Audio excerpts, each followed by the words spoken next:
नमस्कार बच्चों, इस वीडियो में हम पढ़ेंगे कक्षा 9वीं का पाठ पंचम पाठ संस्कृत का सूक्ति मौक्तिकम। आपके पास संस्कृत की बुक होगी श्रीमुषि प्रथमो भागः, उसको आप खोल के सामने रखें और उस पाठ को देखें जिसकी इस वीडियो में बात हो रही है। बात हो रही है यहाँ पर सूक्ति मौक्तिकम पाठ की। तो सूक्ति मौक्तिकम पाठ जो है इति पाठे, यहाँ इसका थोड़ा सा परिचय दे रहा हूँ मैं संस्कृत में। सूक्ति मौक्तिकम इति पाठे विविध ग्रंथेभ्यः स्वीकृतानि अष्टौ सुभाषितानि सन्ति। इसका अर्थ है कि सूक्ति मौक्तिकम इस पाठ में बहुत सारे ग्रंथों से स्वीकृतानि लिए गए 8 सुभाषित हैं। ठीक है, सुभाषित आप पिछली कक्षाओं में सीख के आ रहे हैं, वैसे ही 8 सुभाषित हैं। तो बच्चों, हमारे इस चैनल पे कक्षा 9 की संस्कृत की सभी लेसन्स की वीडियोस हैं, व्याकरण की भी है, सब वीडियोस हैं। अगर आप हमारे चैनल पे नए हैं तो चैनल को सब्सक्राइब कर लें, इस वीडियो को लास्ट तक देखें और इस पूरे सूक्ति मौक्तिकम पाठ को अच्छे से सीखें। तो चलिए, एतानि नीतिम बोधयन्ति, ये नीति का बोध कराते हैं। क्या? सुभाषित। छात्राणां नैतिक शिक्षण प्रदाने एतानि अतीव उपकारकानि भवन्ति। बच्चों को नैतिक शिक्षा प्रदान करने में ये बहुत ही महत्वपूर्ण भूमिका निभाते हैं।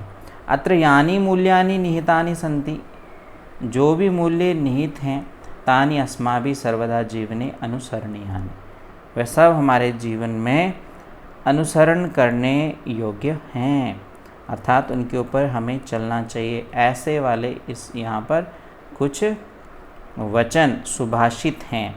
अधुना एकैकं सुभाषितं पश्यामः। अब हम क्या करते हैं, एक एक सुभाषित को अच्छे से देखते हैं और उसको समझते हैं। तो चलिए बढ़ते हैं आगे और देखते हैं सुभाषित। पहला सुभाषित है यहाँ पर, वृत्तम यत्नेन संरक्षेत।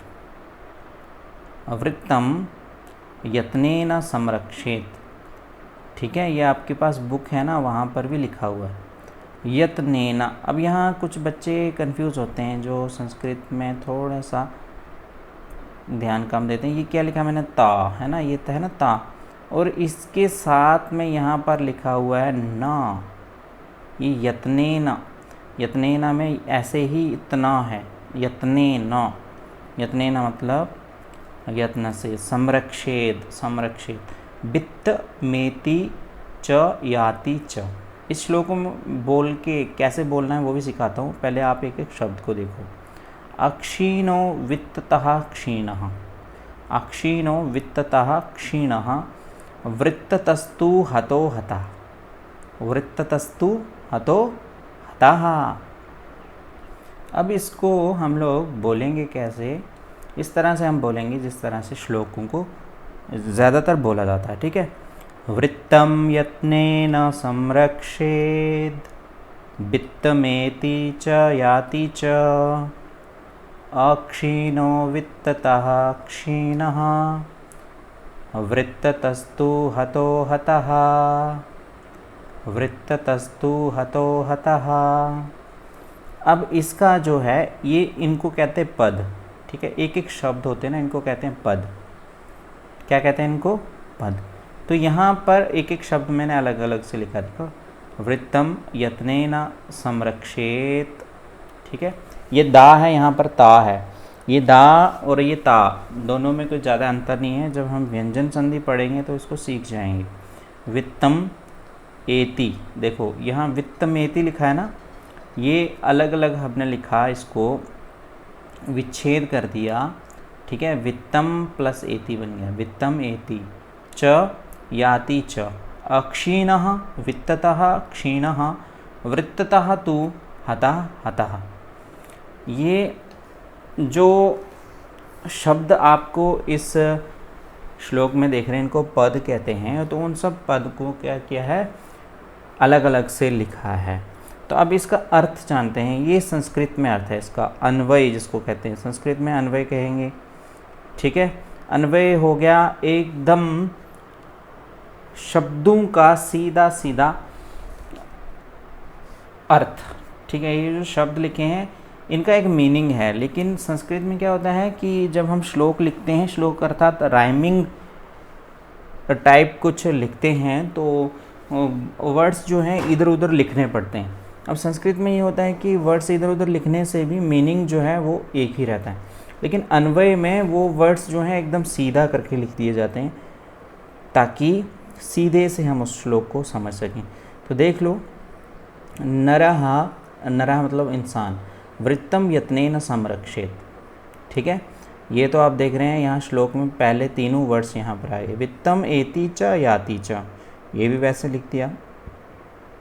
अब दूसरी लाइन में वित्ततः क्षीणः, वो आप देख रहे होंगे ये वाले जो वर्ड्स हैं इनको पहले लिया जा रहा है, ठीक है। वित्ततः क्षीणः, अपि नरः, अपि नरः, यह ब्रैकेट में लिखा है। अक्षीणः भवति, भवति भी ब्रैकेट में क्योंकि वहाँ है नहीं है। वृत्ततः, वृत्ततः मतलब क्षीणः, तु हतः, हतः भवति, ये इसका संस्कृत में अन्वय। अब इसका भावार्थ जानते हैं संस्कृत में ही, ये इसका संस्कृत में भावार्थ। या नरः भवति सा स्वचरित्रं वृत्तं प्रयत्नपूर्वकं संरक्षेत्। यतः धनम, धनम जिसको वित्तम कहते हैं, आगच्छति गच्छति च, ठीक है। यह नरः वित्ततः दुर्बलः भवति स न कदापि नश्यति, किंतु यदि कोऽपि स्वचरित्र कारणात् दुर्बलः भवति सा निश्चयेन विनश्यति। ये इसका संस्कृत में भावार्थ था। अब इसका हिंदी में भावार्थ जानते हैं, क्योंकि आप काफ़ी उत्सुक हैं, अभी तक आप जानना चाहते हैं कि इसका हिंदी में मीनिंग क्या है सर, तो हिंदी में भी मीनिंग बताएंगे। अब यहाँ आप दो चित्रों को देख करके पहले समझिए, ठीक है। सुदामा वित्ततः क्षीणा अपि सगुणः भवति। सुदामा जो था, वित्त कहते हैं धन, धन से हीन था, क्षीण, हीन मतलब धन नहीं था उसके पास, है ना, धन रहित था। अपि सगुणः भवति, फिर भी वो क्या था, सुगुण था, अच्छे गुण वाला होता है। रावणः स्वदुष्ट आचरणेन एव हतः भवति, रावण अपने दुष्ट आचरण से ही मारा जाता है, ठीक है। अब देखो, रावण भी, अगर कोई कहे कि रावण के पास तो वित्त था, धन था, और तो वो तो बड़ा गिना जाना चाहिए, लेकिन ऐसा नहीं है, उसका दुष्ट आचरण था। तो अब हिंदी में इसका अर्थ जानते हैं थोड़ा सा, कि हिंदी में क्या मीनिंग है इसका, जो हमने पहला श्लोक पढ़ा। तो देखिए, ये है हिंदी अनुवाद।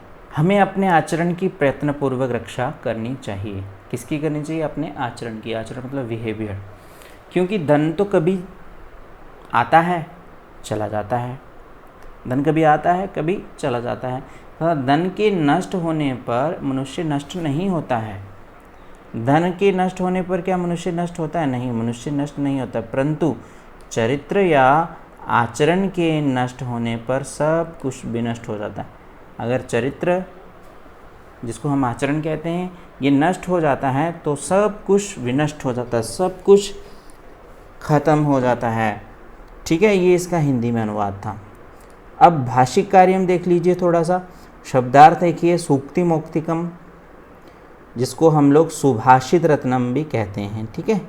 सूक्ति मोक्तिकम को क्या कहेंगे? सुभाषित रत्नम। मोक्ति क्या होता है? मोती जिसको कहते हैं, ठीक है। मोती रत्न ही होता है, तो सुभाषित रत्नम। वित्तम क्या हो गया? धनम। वृत्तम, वित्तम और वृत्तम में फ़र्क है, ठीक है। वृत्तम हो गया चरित्रम। एति मतलब आगच्छति, प्राप्नोति। अब संधि देख लीजिए, संधि वाले शब्द हैं कुछ। वित्तम एति, वित्तम प्लस एति, हतो हता, हतः प्लस हतः, वृत्ततस्तु, वृत्ततः प्लस तु। और विलोम पद देख लो, एति का विलोम पद है याति। एति मतलब आता है, याति मतलब जाता है। अक्षीणः और क्षीणः, अक्षीण जो है वो कभी जो नष्ट नहीं होता, और क्षीण जो है वो नष्ट हो जाता है। ऐसा इसकी हिंदी में भी मैं आपको अर्थ बता रहा हूँ, ठीक है। अब अगर हम इस श्लोक को फिर से देखें तो क्या हम इसका हिंदी में अर्थ निकाल सकते हैं? ये हमें देखना है। तो इसका हिंदी में आपको अर्थ निकालना आना चाहिए। जैसे ये देखो, वृत्तम यत्नेन संरक्षेत। वृत्त हो गया आचरण, आचरण कोशिश से करनी चाहिए, कोशिश से मतलब मेहनत से, संरक्षित रक्षा उसकी करनी चाहिए, किसके आचरण की, बचाना चाहिए। वित्तम एति च याति च, अब ये वृत्तम था, ये वित्तम है। धन आता है और जाता है। अक्षीणो वित्ततः क्षीणा, ठीक है। अक्षीणो वित्ततः क्षीणः, अर्थात जो कभी ख़त्म नहीं होता ऐसा वित्त भी क्षीण हो जाता, ख़त्म हो जाता है।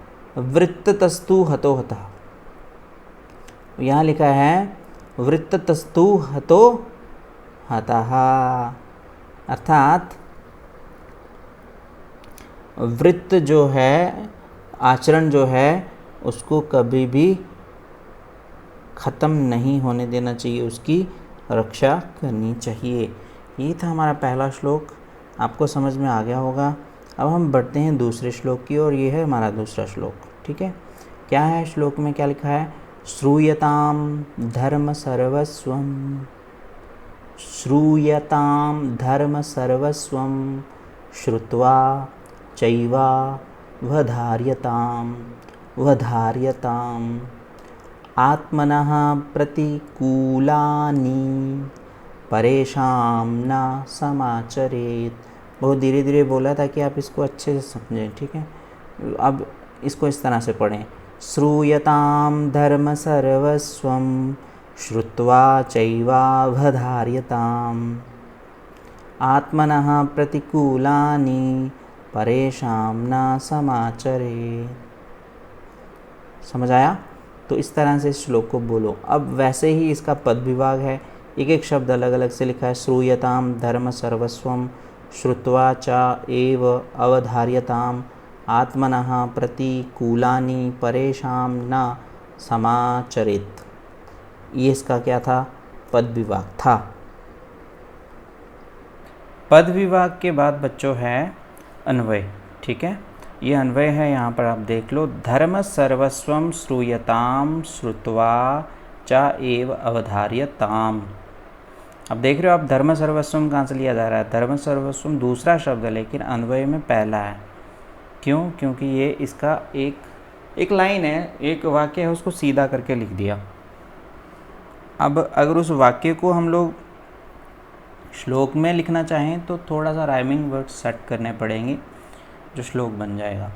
तो आत्मनः प्रतिकूलानि परेशान न समाचरेत। अब जब भी आपको कोई श्लोक लिखना है, सबसे पहले आप वाक्य लिखो, फिर उसके राइमिंग वर्ड इधर उधर कर दो, तो वो आपका एक सुंदर सा श्लोक बन जाएगा, ठीक है। धर्म सर्वस्वम श्रूयताम श्रुत्वा च एव अवधार्यताम। अब इसका भावार्थ क्या है संस्कृत में, वो देख लो। नरः कर्तव्य रहस्यम ज्ञात्वा तदनुगुणम एव आचरेत आत्मनः प्रतिकूलानि कार्याणि अन्येभ्यः कदापि न कुर्यात्। अब ये श्लोक हमने पिछली कक्षा में भी पढ़ा था। चलो देखो इसका हिंदी में अर्थ क्या है। मनुष्य को धर्म के तत्व को सुनकर, उसे जानकर उसका पालन करना चाहिए। मनुष्य को धर्म के तत्व को सुनकर, धर्म के तत्व मतलब एक सही बात को सुनकर, उसे जानकर उसका पालन करना चाहिए।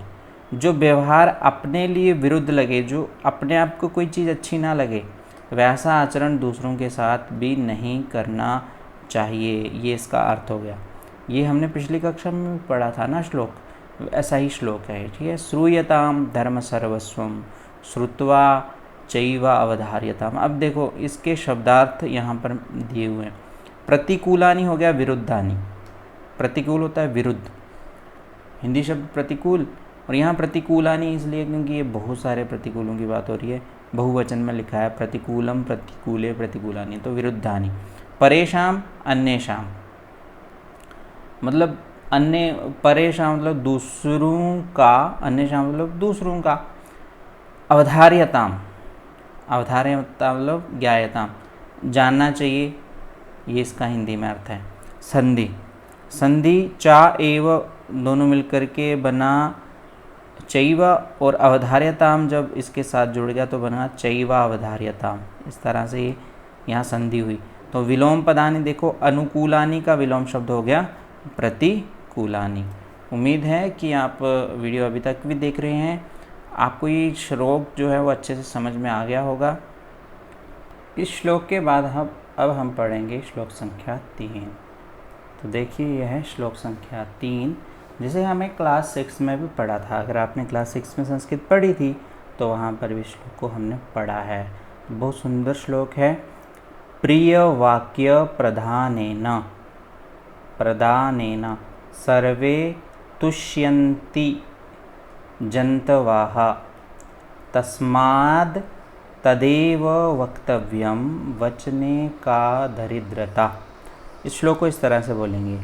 प्रियवाक्य प्रदानेन सर्वे तुष्यन्ति जन्तवः तस्मात् तदेव वक्तव्यम वचने का दरिद्रता।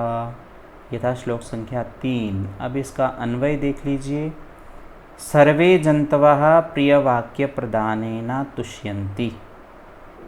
ठीक है, अब देखो ऐसे लिखा हुआ अन्वय, सर्वे जन्तवः प्रियवाक्य प्रदानेन तुष्यन्ति।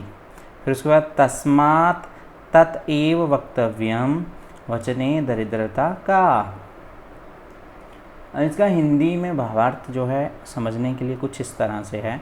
सर्वे मानवाः प्रिय वचनेन एव संतुष्टाः भवन्ति।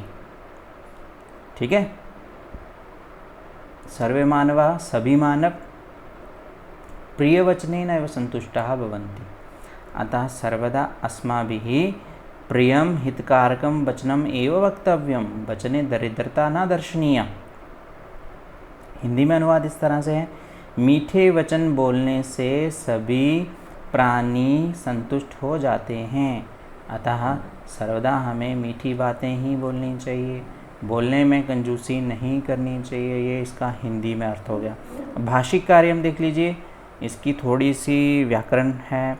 शब्दार्थ तुष्यन्ति अर्थात संतुष्टः भवन्ति। संतुष्टः मतलब संतुष्ट होते हैं, हिंदी में है संतुष्ट होते हैं। तुष्यन्ति का अर्थ है संतुष्ट होते हैं, सेटिस्फाइड होते हैं। जन्तवः मानवः, जंतु शब्द है ना, जंतु, जंतु से जंतु का जो बहुवचन है वो है जन्तवः, वैसे ही मानव शब्द का बहुवचन है मानवः, प्रथमा विभक्ति।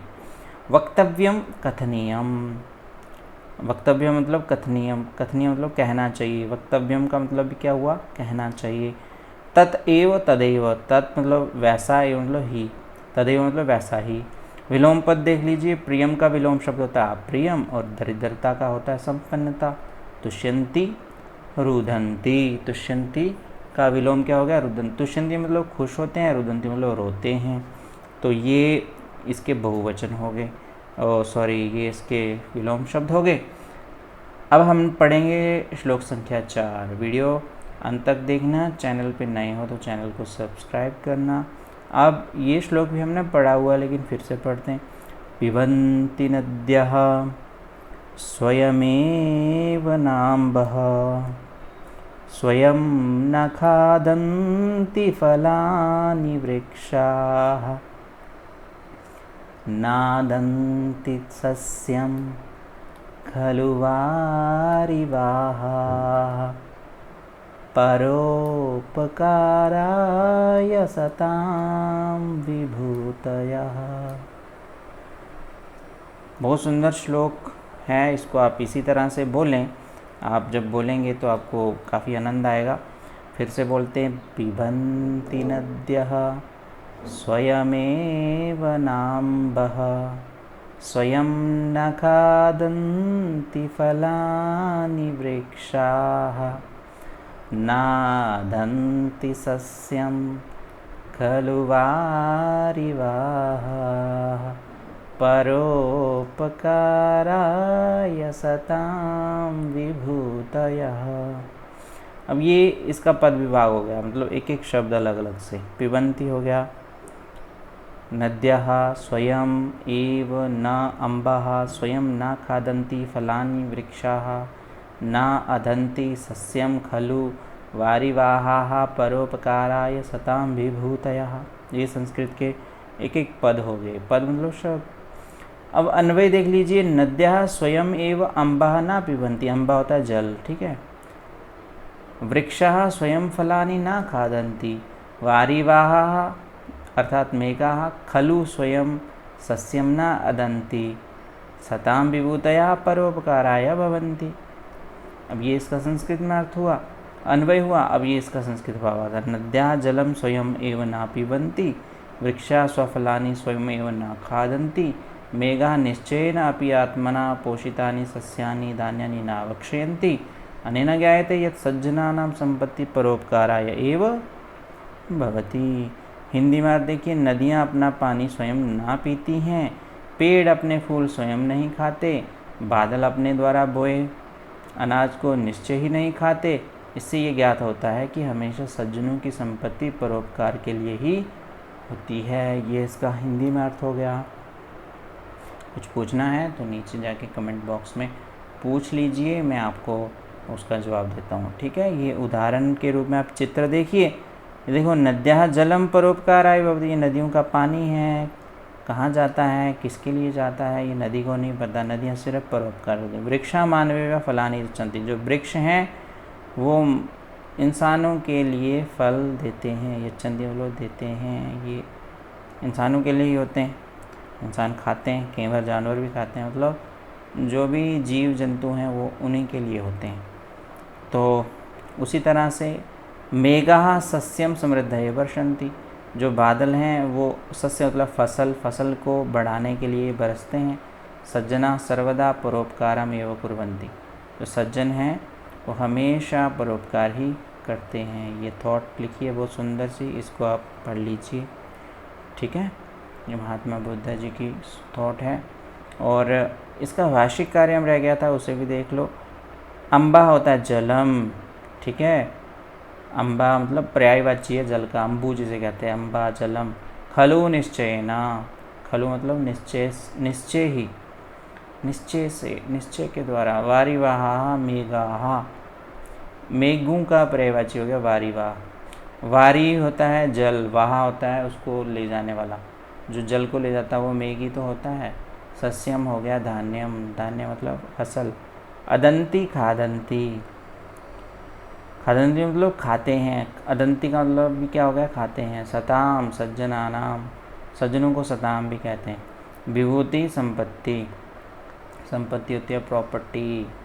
और वृक्षाः हो गया तरवः, तरु को वृक्ष भी कहते हैं। तो संधियां हैं स्वयं प्लस एव, स्वयं एव, ठीक है।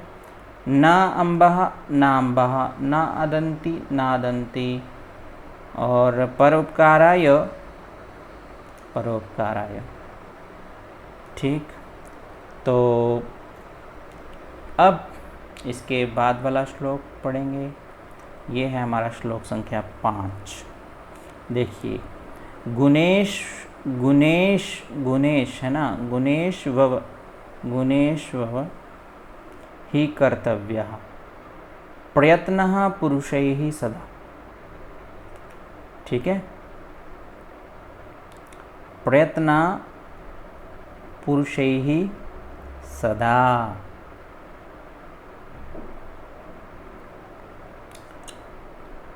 गुणयुक्तो दरिद्रोऽपि नैश्वरैरगुणैः समः,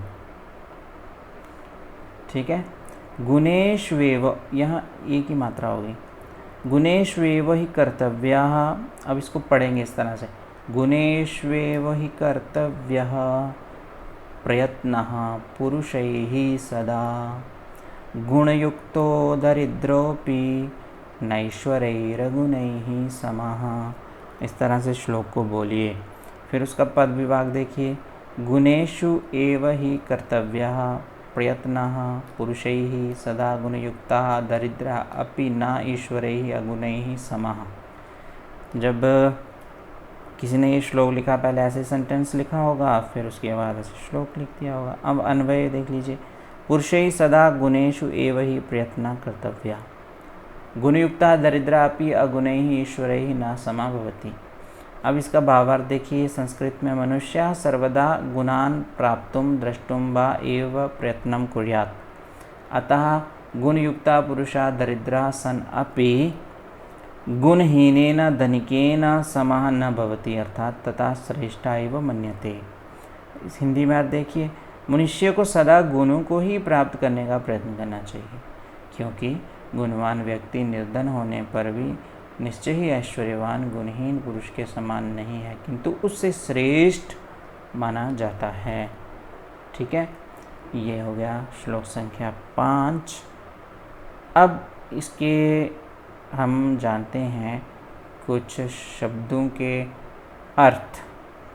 ही का अर्थ होता है निश्चय, निश्चय से। दरिद्र होता है निर्धन। ईश्वरे ही मतलब धनिके ही। ईश्वरे मतलब ईश्वर से, धनिके का मतलब क्या हो गया, धनिक को ईश्वर भी बोलते हैं, ठीक है, धनिक से। अगुणे ही, गुण ही नहीं, गुणहीन को अगुण भी कहते हैं, ठीक, जिसके पास गुण नहीं होते। सदा, सर्वदा, सदा को हमेशा। अब संधि देख लीजिए, गुणेषु एव गुणेष्वेव, ठीक है, ये संधि है। दरिद्रः प्लस अपि, दरिद्रो अपि। न ईश्वरैः प्लस अगुणैः, नेश्वरैरगुणैः। इसी तरह से बोलना है जैसे मैं बोलता हूँ। विलोम शब्द देख लो, गुण युक्ता का विलोम शब्द हो गया गुणहीन, गुण से युक्त और गुणहीन। ईश्वरः अनीश्वरः, दरिद्रः धनिका और समः असमः, ये कुछ हो गए विलोम शब्द। ठीक, अब हम बढ़ते हैं श्लोक संख्या 6 की ओर और देखते हैं श्लोक संख्या 6। अब इसको पढ़ते हैं। आरंभ गुर्वी क्षयिनी क्रमेण, लघ्वी पुरा वृत्तिमती च पश्चात्, दिनस्य पूर्वार्ध परार्ध भिन्ना, छायेव मैत्री खल सज्जनानाम। ये बहुत सुंदर श्लोक है, दोस्ती के ऊपर श्लोक है ये, मित्रता के ऊपर। फिर से देख लो। आरंभ गुर्वी क्षयिनी क्रमेण, लघ्वी पुरा वृद्धिमती च पश्चात्, दिनस्य पूर्वार्ध परार्ध भिन्ना, छायेव मैत्री खल सज्जनानाम। इसका पद विभाग देखो। आरंभ गुर्वी क्षयिनी क्रमेण, लघ्वी पुरा वृद्धिमती च पश्चात्, दिनस्य पूर्वार्ध परार्ध भिन्ना, छाया इव मैत्री खल सज्जनानाम। अन्वय देखो। खल सज्जनानाम मैत्री, दिनस्य पूर्वार्ध परार्ध भिन्ना, छाया इव आरंभ गुर्वी क्रमेण क्षयिनी पुरा लघ्वी पश्चात् च वृद्धिमती एव भिन्ना भवति। ये इसका अन्वय है। अब इसका हिंदी संस्कृत में भावार्थ है। आदौ दीर्घा क्रमेण, लघ्वी दिनस्य पूर्वार्ध, छाया इव दुष्टानां मैत्री भवति। तथा एव पूर्वं लघ्वी पश्चात् वृद्धिमती, दिनस्य परार्ध, छाया इव सज्जनानां मैत्री भवति। एवं भूत्वा परस्परं भिन्न रूपताम् एव प्राप्नोति। दुष्टानां मैत्री क्षणमात्रं तिष्ठन्ति, परं सज्जनानां मैत्री यावत् जीवं तिष्ठति इति अस्य अभिप्रायः। तो ये इसका संस्कृत में अर्थ है। उसके बाद इसका हम चित्रों के माध्यम से कुछ समझते हैं। ये देख लीजिए उदाहरण। दिनस्य पूर्वार्ध छाया इव खलानां मैत्री। जब दिन का पूर्वार्ध होता है, अर्थात दिन उगने वाला होता है, तो ये देखो कैसी होती है छाया। उस समय छाया किस प्रकार की होती है बड़ी होती है या छोटी होती है। और दिनस्य अपरार्ध छाया इव सज्जनानां मैत्री। और जब दिन डूबने लग जाता है ना, उस समय किस तरह से छाया है वो देख लीजिए। दोनों छायाओं में अंतर है। अब हिंदी का अर्थ जानेंगे आप तो आपको थोड़ा सा समझ आएगा और अच्छे से देख लीजिए। ये हिंदी में अनुवाद है। इसमें लिखा है, दुर्जनों की मित्रता आरंभ में दीर्घ होकर, जो दुर्जन लोग होते हैं ना उनके साथ दोस्ती करोगे ना, शुरू में बहुत बड़ी होगी और फिर धीरे धीरे कम होकर नष्ट हो जाती है। वहीं सज्जनों की मित्रता पहले लघु होकर पश्चात लंबी होकर सदा बनी रहने वाली हो जाती है। एवं दिन की पूर्वाह्न तथा अपराह्न की छाया की जैसे अलग अलग कहा गया है। ठीक है, शब्दार्थ देखो। आरंभ गुर्वी हो गया आदौ दीर्घा, पूरा हो गया पूर्वम, भिन्ना हो गया पृथक, खला हो गया दुष्टा। आरंभ गुर्वी मतलब आदौ मतलब पहले, दीर्घा आदौ दीर्घा, ठीक है। आरंभ गुर्वी आदौ दीर्घा, पूरा मतलब पहले, पूर्वम को पहले कहते हैं। भिन्ना होता है पृथक, पृथक होता है अलग। खला हो गया दुष्टा, दुष्टों को खल भी कहते हैं। संधि देख लो, छाया प्लस इव छाये व, पूर्व प्लस अर्धा पूर्वार्धा, पर प्लस अर्धा परार्धा। और विलोम पद देख लो, गुरवी इज इक्वल टू लघवी, पूरा पश्चात, क्षयनी वृद्धमती। यह था हमारा श्लोक संख्या 6। अब हम आगे बढ़ते हैं, अगला श्लोक देख लेते हैं। यह है 7वां श्लोक। यत्रापि कुत्रापि गता भवेयुः हंसा महीमण्डलमण्डनाय हानिस्तु तेषां हि सरोवराणां येषां मरालैः सह विप्रयोगः। वो सुंदर श्लोक है, इसका अर्थ देखो, पद विभाग देखो। सबसे पहले यत्रापि कुत्रापि गता भवेयुः हंसाः महीमण्डलमण्डनाय हानि तु तेषां हि सरोवराणां येषां मरालैः सह विप्रयोगः। और वैसे ही इसका अन्वय है, आप पढ़िए। भावार्थ संस्कृत में यहाँ लिखा है, उसे भी देख लीजिए, ठीक है। और इसके बाद चित्रों की सहायता से देखो आप, हंसाभ्याम शोभते सरा, हंसों से तालाब जो है बहुत सुंदर दिखाया था। हंस ही बिना सरोवर से शोभहीनता, सरोवर इतना बड़ा होकर के भी जब हंस नहीं बीच में होते तो इतना सुंदर नहीं लगता जितना कि तब लग रहा था जब हंस थे, ठीक है। अर्थात हंसों से ही शोभा है। तो अनुवाद क्या है, सरोवर को सुशोभित करने वाले हंस पृथ्वी की शोभा बढ़ाने के लिए यहाँ कहीं पर भी चले जाएं, हानि तो उस सरोवर की है जिसका हंसों से वियोग हो जाता है, ठीक है।